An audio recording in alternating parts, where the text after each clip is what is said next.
Hello guys.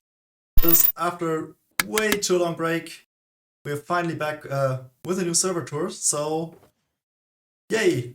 A lot of things have happened in the past. Unfortunately, some people were extremely busy, including myself. So I'll totally take the blame for the long break.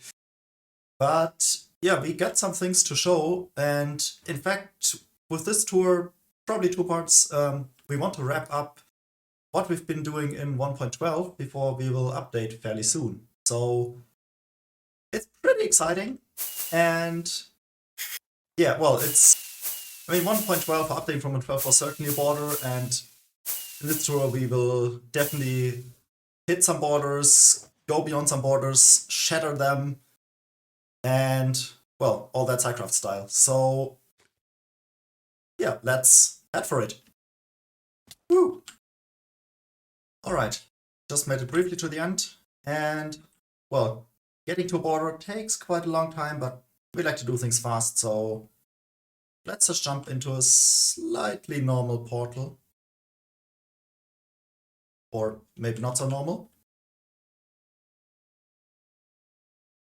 So far it's still pretty normal, and where do we have to go next? Next Just gateway. take the second gateway. You should end up on right next to another gateway. There you are. Yep. That's it. So essentially just a second ago we were at like 800, and there we go, 30 million. And I promised we'd go beyond some borders, so woohoo! At some point it does hurt a bit. Ouch. Oh well. Ah! Too many Endermen. Alright, so we took a very quick trip to the end border and, well, had some casualties because there's too many Endermen. And you can barely look anywhere without seeing them. Yeah, so today we of course have a lot of people who get smacked by Endermen. But we also have two special guests, as usual. That is Rich. Most people just know as Rich. Hello. And welcome. And we also have Christopher Paolini here, alias Ringmar. Welcome in. Very Thanks glad for to have having you me. around. And yeah, hope My you will pleasure. enjoy the tour. So, maybe JKM, you want to summarize quickly how we got here? Yeah, so basically in 1.12, there are several ways to get to the Overworld border, and going there is relatively easy. And because we have end portal frames, we could also build an end portal at the Overworld border and get teleported here. Then we basically generated a couple interesting gateways that forget where they should link to, so they decide to create a permanent connection. So that's how we got a permanent gateway connection here. So we can get from basically anywhere in the world to the end border in a couple seconds. So if I would go into this portal here, I would basically end up again close to the center. Yeah, around 800 blocks away. Yep. Actually, let's quickly try that. There we go. Open F3, H20 minus 813. And if I walk back into that one, back to the world border. So we kind of reached the border, but we also want to go a bit beyond. Well, for now, let's show you some other cool stuff that we have in store. And one of them actually also happened in the end, but in a different place. So, well, you might already see there's some funkiness going on in some blocks that are not quite expected in a survival world. The first one of them has quite a history, so let's check for the ultimate block to obtain in survival. Well, the one you would think of first. Alright, so a fairly innocent looking setup. In principle, it's just an ender pearl cannon, but there is quite something to it. So, Myron, why don't you give us the rundown? Okay, so over here we have an ender pearl cannon, which will teleport a player into like the negative Z direction over there, and it will place the player very near to ungenerated chunks. And the player will also have a lot of motion at the same time. And when we teleport him, we also create a lot of lag using some TNT in the other direction. We produce a lot of TNT to generate a giant lag spike. And then after the player has been teleported over there, the player will walk to ungenerated chunks and will destroy a slime block there. And while he destroys the slime block, he will also extinguish fire. And the fire will trigger a chain of block updates, which triggers a Terran population where the slime block gets replaced by an end gateway. And then, because you instant break the slime, the game gets tricked into thinking that you can instant break the bedrock block from the end gateway. And if you do it with a Silk Touch pickaxe, then the bedrock will drop as an item, because for some reason Silk Touch works on bedrock. So that's basically what we have here. Can we just fly there to see where we got it?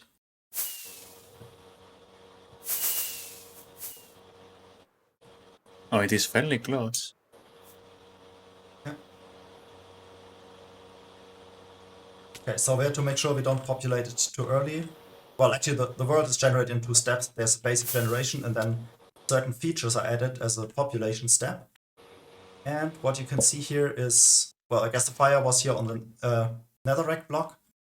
Yeah, so initially we had the setup like this, and then you like break the fire and the slime block at the same time, and yeah. But of course, that only works once before that chunk is populated. So when the population runs, that's also where the end gateway basically gets added to the world. But yeah, that didn't exist at that point, and we made sure we save state the chunk in a way that it wouldn't exist beforehand, or we could go back and it would be reset. And yeah, like initially we used save state books. Like we are flying here, then we place down some save state books in the chunk which generates the end gateway. And the nice thing about the end gateway is it gets generated outside of the chunk which generated. And then after we save stated the chunk, we just build up the contraption and then fly away and then use the cannon to perform the whole bedrock breaking trick. So does this method only work I'm about to get smacked, I fear. Oh well. Yeah, do we have you could always reload. Do we have anything left here? I don't think so. So, bedrock, check. Well, that was the easy one. It will get a bit more. So does this method does this method only work in this version of Minecraft, or is it something that could be done in 1.19? No, this works only in 1.12. Yep. Highly version specific stuff. All the population manipulation is broken after 1.12 since the whole system changed completely. So a lot of the things will show no longer work past 1.12 at all. Okay, so we're here at our little desert perimeter. You might know from a previous episode. Still looking fantastic.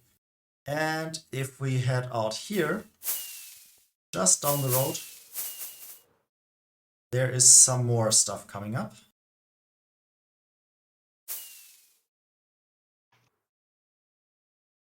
And let's see if we can lie in straight away. Yep, there we go. So This noise, yes. we managed to obtain bedrock. Well, what do you do with that? If you broke too much bedrock, you might want to patch something, or you just conveniently get your wither killer in place in the overworld. And of course, even with that, we figured we'd over-engineer it a bit. Yeah, by the way, here we're just on a copy for the sake of this tour, because we have so much to show and traveling everything in survival would take forever. But we still want to show you in the usual tour style. Okay, Mango, you wanna tell us what it's doing exactly? Alright, there's not much to explain. So we got the bedrock, and all the player has to do is basically place soul sand blocks. So he can use the dispensers to place the wither skeleton skulls, and together with the soul sand, it would assemble the wither.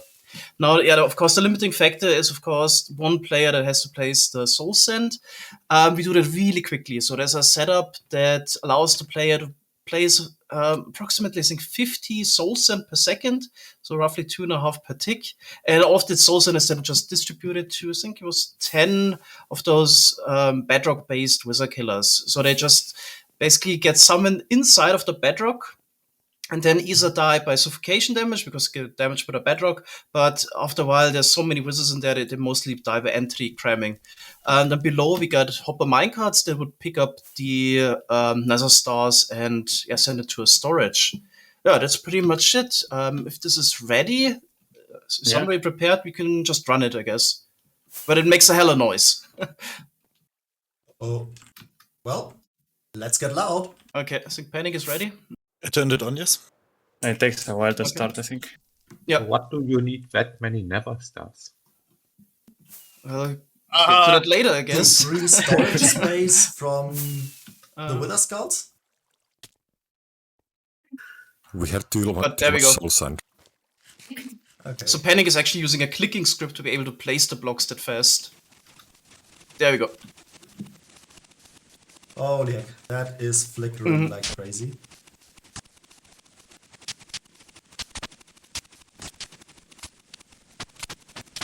Ouch, ouch, ouch. Oh. Oh my god. Okay, There we go.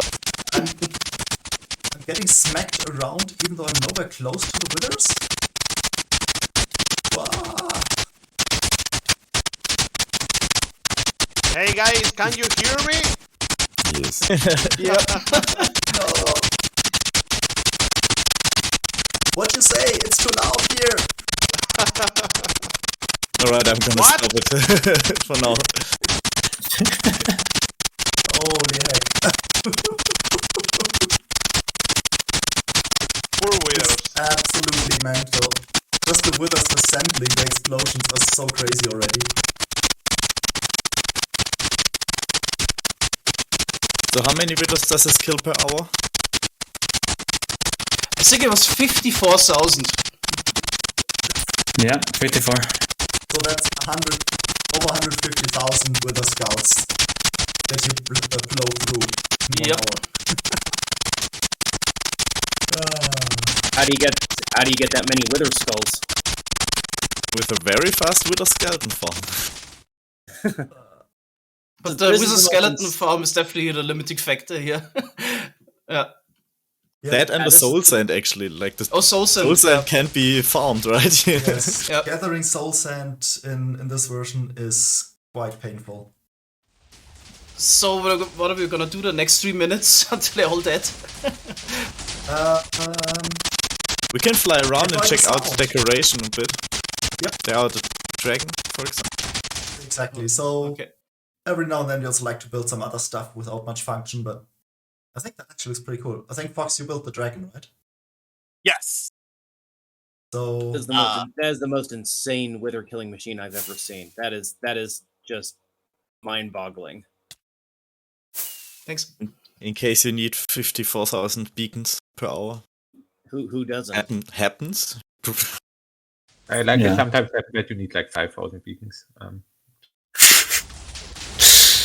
this is a cool dragon. It's a proper dragon. It's not a wyvern. That always annoys me when people are always saying it's a dragon, and it only has 2 legs. Yeah. It needs the You're the other pro leg. here. Indeed. But I like the claws.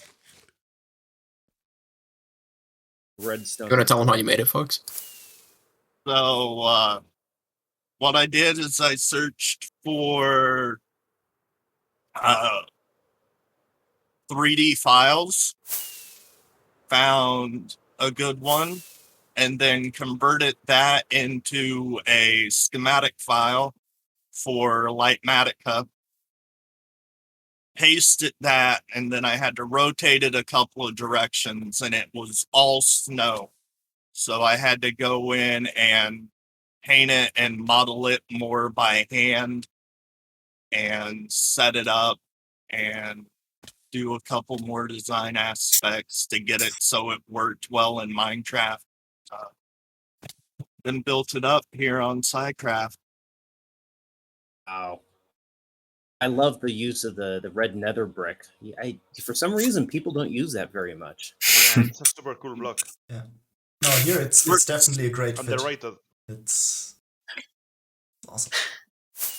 I like the contrast with the prismarine it has as well. Who is still have some models going, so It should be almost ready. I like the aesthetics around the weather killing machine. The pyramid and then the water, I like it. I think Jor worked on the pyramid around the wither. Yeah. It's not technically finished, it's missing like the terraforming. There used to be like a plane pyramid that I built as decoration, but luckily Jorge took over. Okay, who made this beacon? This is super weird. In the corner of the pyramid. There's a beacon here. Who made this beacon like this? It's super weird. That may I've have never been seen me. this before. the triple Saves beacon. on iron blocks, I guess. That's efficiency taken to the max, I guess.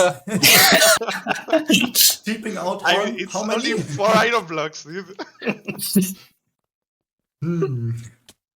But we have a also really nice beacon close by if we want to fly into the, what is that, north direction? Oh, do you want to show that?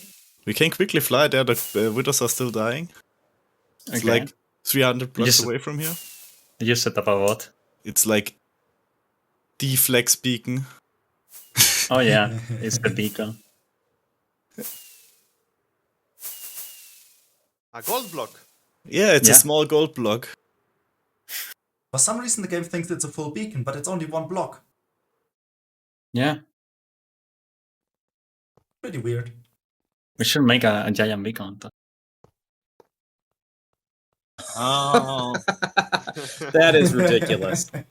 So we had That a is fast gold farm running, and then we didn't know what to do with all the gold blocks, so we decided to just place down 1 million gold blocks in a 100 by 100 by 100 cube. Just because. If you go in spectator, it's actually not hollow. It's solid. Yeah, I also crafted 1 million blocks and it's a pain. I hate it. We made a crafting machine for that. It was bearable, but still a couple hours of AFKing. But it's a very lag-friendly storage here. Mm-hmm. Yes, mine Of course is. it is. A slightly higher latency. This isn't the nether roof.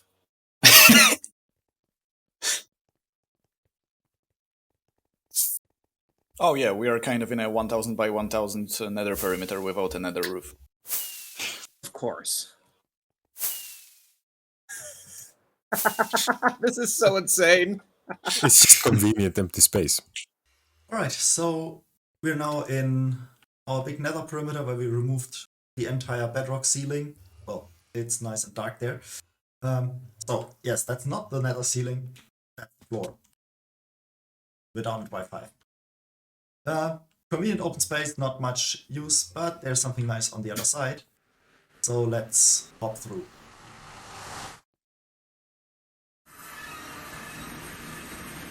Okay, voila. Okay, who's going to Nice explain arrow. And, well, there was a little bit of stuff being assembled here, I guess. But let's just fly where it is by now.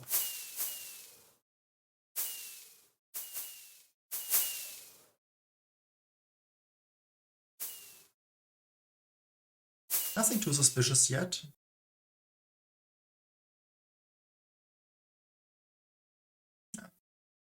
Oh, nice. There's an ice spikes biome. Something you often look for to get some packed ice, especially in 112. But I might have gotten slightly off track. Because, well, that's an ice spikes biome SciCraft style. So, what do we have here? It's essentially a huge flying machine with a huge delay to move it very slowly. And, well, what happens is just fly here to the back. Okay, so that's just a whole bunch of delay and similar things. But we did move in a huge carpet, so to say, of snow. And, well, what does that do with the game? Right. We again manipulate world population. So the chunks are generated, but only once you get close enough or enough chunks around it get generated, it starts to populate them. And, well, in an ice spikes biome, snow is a valid, well, let's say, ground block. So it assumes the ground level is, well, the highest ground block that it can find. So then it tries to generate ice spikes in a pretty normal way. Eventually it gets capped here because, well, we're at the world height. But there's also part in game which then generates the underground part of ice spikes. And those just stretch all the way down until they would normally stop. But, well, they don't stop that early. So what we see here is basically the underground part of an ice spike extended all the way down into the actual ground. And yeah, all of that just by manipulating the world population again. This time with a fairly simple trick, I would say. But definitely a cool one. Beautiful. It's absolutely gorgeous. I've never seen anything like it in Minecraft. Yeah, like just walking on the ground here, it's actually really impressive. Like it has this flair of these, huge caves in some movies or whatever, where they have like some weird structures that span into the far where you can't see it anymore. This work with the increased build height of the new versions. It's also 112 only. Yep, sadly. So all this world generation manipulations, all 112, was fixed in 113. Back when SciCraft were still active, me and Cabo PC were looking into this stuff, and we made a creative machine to make these ice spikes in the sky, but we didn't manage to make them look like these super tall, good-looking spikes. This is super cool. Mm-hmm. I never knew this could be possible. It's super cool flying through them. Yeah, especially now in the late stages of 112, we try to finish everything that is basically possible still, or some cool stuff that is left in 112 and will be lost afterwards. And so cool to see all the stuff from the earlier versions coming together.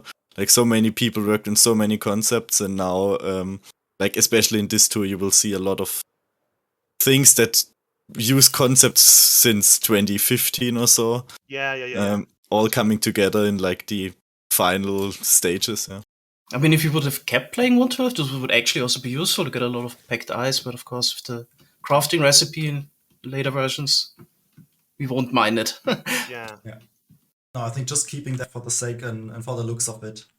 For It's magnificent. prosperity. Yep. I Okay. would make a base here and live here in the middle. Nice. Cool. Have Yeah. a boat course going through. It's like a enhanced biome, enhanced terrain sort of thing, but for the ice spikes. And the cool thing that happened while we were testing this, there is like an igloo in one of the corners. And in Copy, that igloo, like the machine broke, and the igloo spawned in mid-air. So you could see like the whole structure in mid-air. Mhm. That's cool too. Neat. All right. So that's another part where we tricked the game a little bit into doing something more fancy. But we've one more thing to show. That would need some preparation, but we will still try to show it to you in function.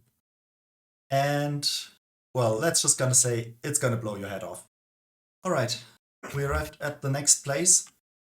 We all had to go to a spectator here. Normally we would just log off, but we couldn't show you. Yeah, this machine here is now quite special, and again, we are manipulating the game in pretty bad ways. In this case, we really want to manipulate the random number generators in the game. And for that, well, we have to synchronize some stuff and detect certain cycles. And yeah, at the moment, everyone has to stay pretty much in place, so we can't fly around much, and it takes quite a while to get everything working. But yeah, it should be quite interesting. So, JKM, you want to give us some Yeah. details on what you're doing? Yep, sure. So let's maybe first talk about what kind of area we're in. So we are in a perimeter, but the farm that this perimeter hosts is a mobhead farm. So as you probably all know, if you want to get a creeper, zombie, or skeleton head, you need to have a charged creeper kill one of those mobs. Getting charged creepers is pretty difficult. Like a lot of people have never seen one in wild. And as you may all know, on SciCraft we have a goal to get a double chest of every single item in the game, and mob heads are also part of this plan. So we need to get creative. So the best way to get a lot of charged creepers is to get rid of all of the randomness and basically make a randomless farm. So basically, let's give ourselves a bit of context. So in 1.12, when you load a chunk, that action basically resets the randomizer. There is this one big randomizer function in Minecraft that is responsible for a lot of randomized events in the game, like for example, lightning strikes, mob spawning, and so on. So if we load a chunk in a very specific moment, we can predict what the randomizer function is gonna generate after like several calls. So basically,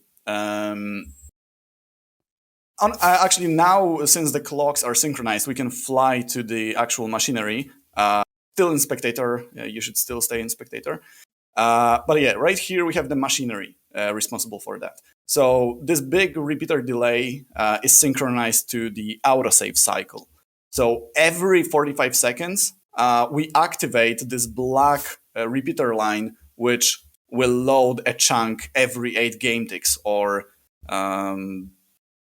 basically every 8 game ticks. And that's every single time a chunk gets loaded, like I said, the randomizer is going to get reset and it becomes predictable. We will set the weather in a bit.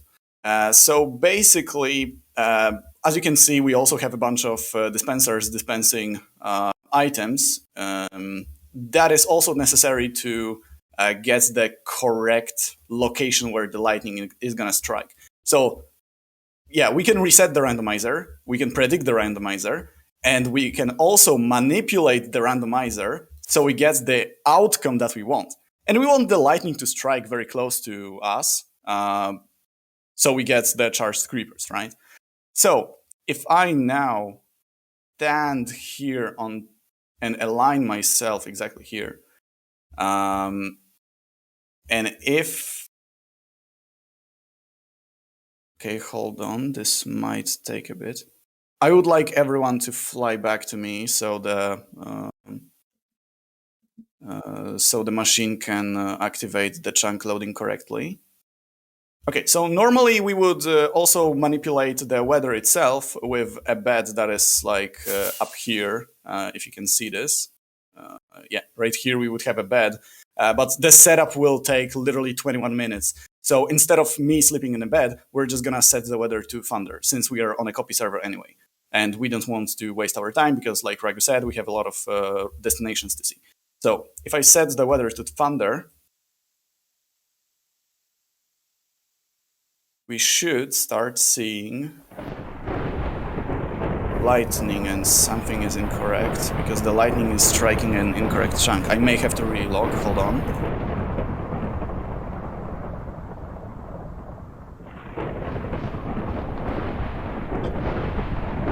No, it's still striking incorrect chunk. Maybe if I stand here.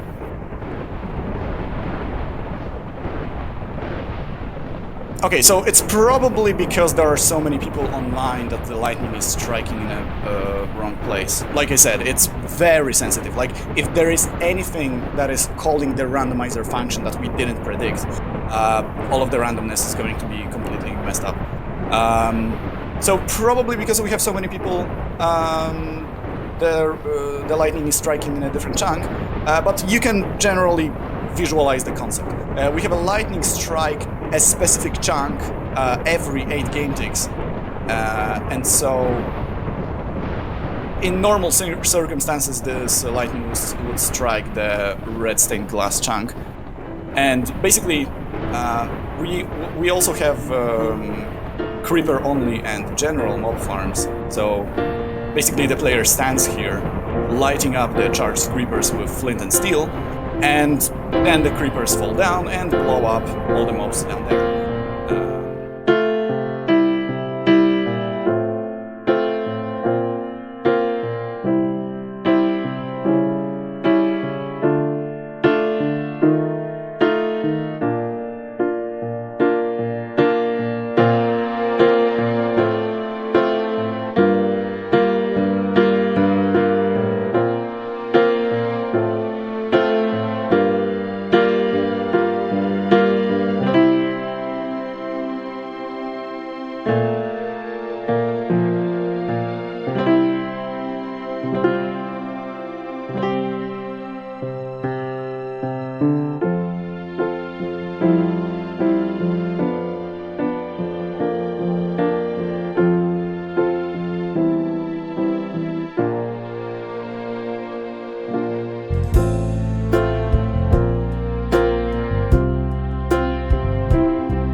But at least we've seen the lightning strikes.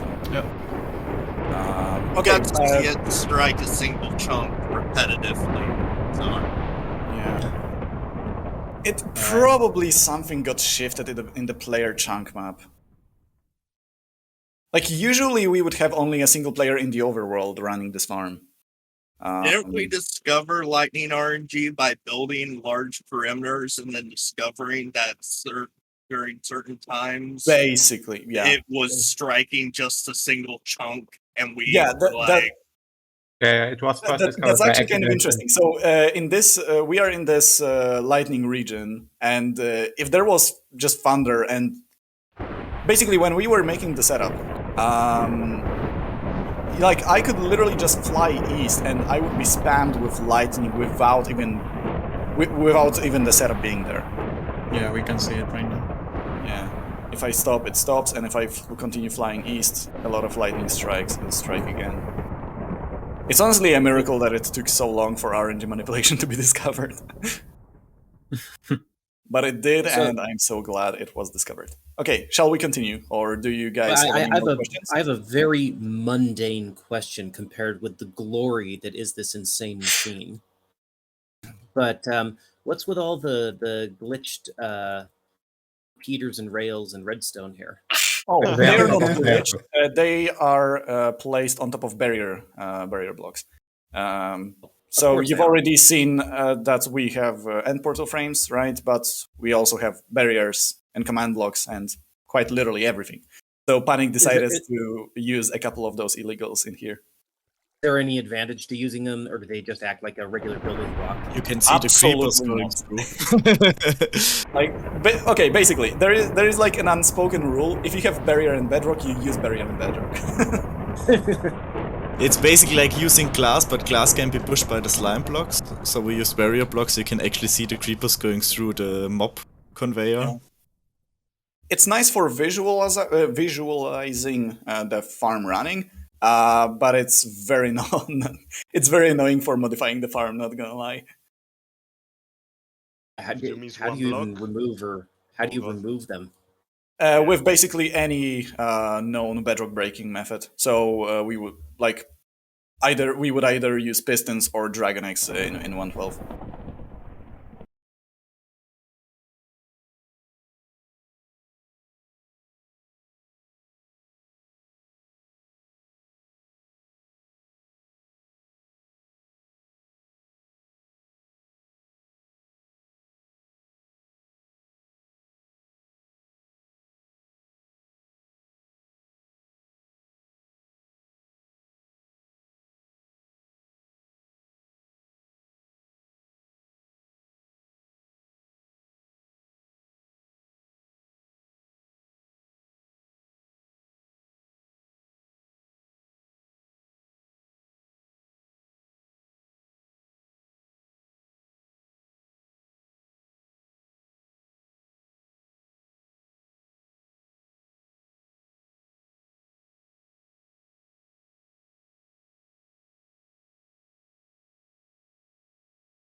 my first adventures with redstone was actually building